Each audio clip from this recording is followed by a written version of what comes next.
Hey y'all, Enzo here. Thank you for stopping by, and today it's another unboxing. I'm pretty excited about this one. Now, if I can just figure out how the heck I'm going to get into it here. Okay, that looks like my best point of attack. Hope you guys are doing well today. Hope you've had a wonderful knife in your life today. I'm going to open this thing with the Remington 2-blade Barlow, the 2022 bullet knife. That'll do it, maybe? I don't know what I'm doing, guys. I'm not good at unboxing things in front of the camera. I feel like that's a skill that I lack.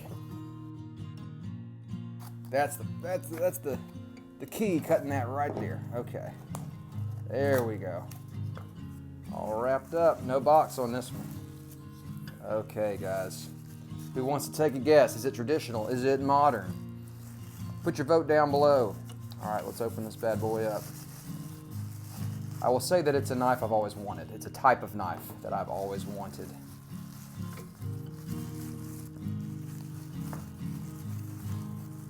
Oh, goodness gracious.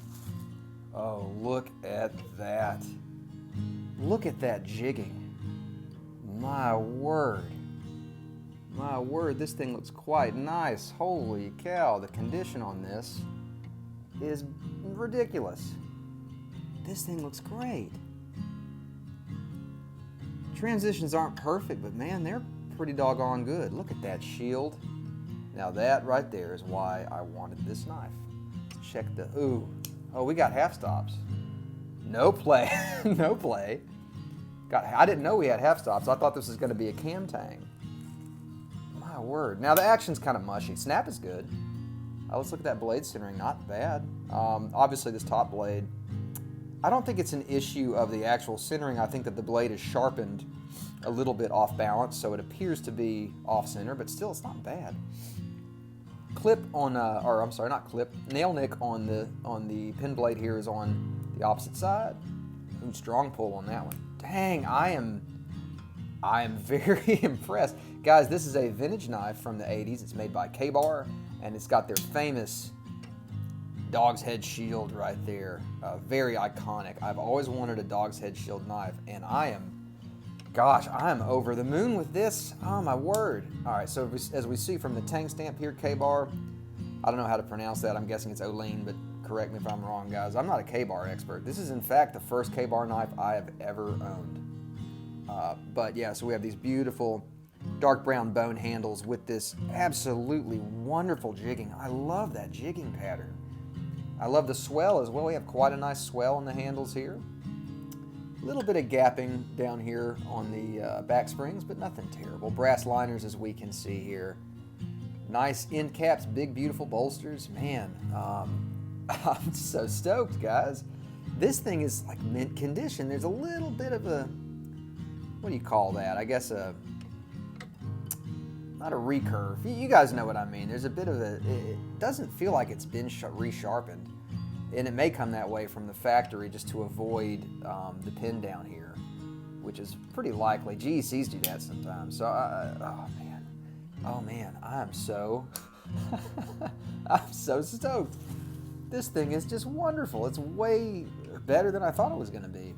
Anyways, so I'm not sure what the steel is, y'all. If you guys know what steel K-Bar uses in their traditionals, or used to use in their traditionals, please let me know. If I look it up during editing, you'll see it right here. I'll float it on the screen. But in all aspects, it's just like a good case knife, honestly. Oh man, that snap is fantastic. So yeah, guys, I'm definitely going to be using this one in an upcoming Tuesday Traditionals. I have to learn more about it. So this pattern is referred to as a Plowman's knife, which I have never heard of before. This is the first time I've heard the term Plowman's knife. When I saw it, I just thought of it as a 2-blade jack. I mean, which it is, but no, it actually has a name. This is a Plowman's knife. It's a big knife, 4.5 inches closed. I couldn't tell you the exact blade length. I would guess about 3.5. Of course, that pen knife is shorter. But yeah, really the star of the show here for me is, first of all, the action's really good. But those bone handles, those bone covers, and oh my God, look at the coloration and that jigging pattern. If you guys don't follow Ridian Knives on Instagram, that is Ridian, Ridian. You should check them out. They do some wonderful jigging patterns on their customs, and they had a Stockman that when I saw this jigging pattern, I was blown away because it looked very similar to their custom Stockman that has some of the best jigging I've ever seen in my life, and that's what this bone reminded me of when I saw it. And I'm not going to keep gushing here. I'm so over the moon. I was kind of a little leery because the seller was taking forever to ship, but he finally shipped, and boy, this thing is worth every penny I paid for it. Holy cow. All right, guys, please let me know if you have any information on the Plowman's knife. Please add it to the comments. But for now, let's set this guy down here, let you guys have a good look at it. And yeah, thanks again for joining me today, guys. I hope you're doing well. Any information or any opinions or what do you think about this knife? Please let me know down in the comments. Also, guys, if you haven't subscribed to the channel, please do. I have a lot going on right now. We've got a lot of cool stuff coming. Me and Walsh are always working on stuff. And then now, of course, we have Tuesday traditionals. So we hope to see you guys there.